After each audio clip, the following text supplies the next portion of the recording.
he led captivity captive and gave gifts to men. Verse 9 now. Now this it says, he ascended. What does it mean but that he also first descended into the lower parts of the earth?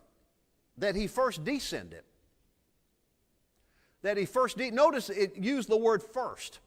It tells us in this verse that Jesus ascended and he descended, but I like the fact that the Spirit of God, I'm glad he put the word first in there.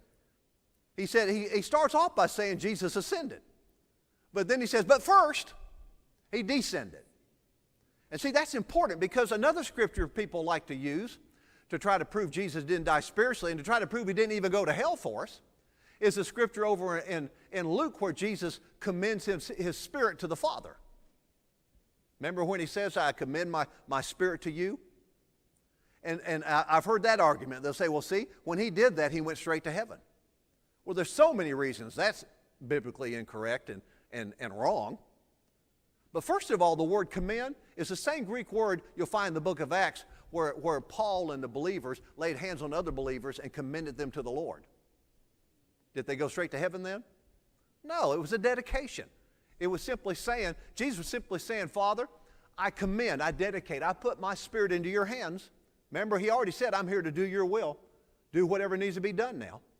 And the Bible clearly says that first, when Jesus died, first he descended. He didn't first ascend, first he descended.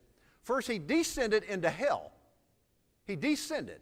Then he ascended. But now we know from the verses we just read, so we know first that he descended. If you say, well, where did he descend to? Well, he said he went into the heart of the earth. Okay, well, in the heart of the earth at that time, there was at least two compartments. There was a place of torments that we call hell itself and paradise, Abraham's bosom.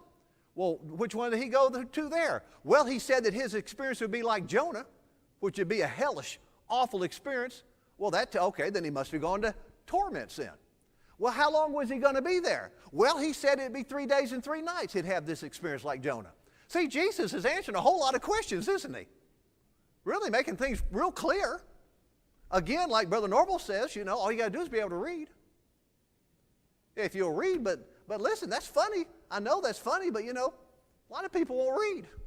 They don't want to take any time to read anything. So he descended first. Now, turn over real quickly over to Romans. Romans chapter 10. I want you to see this.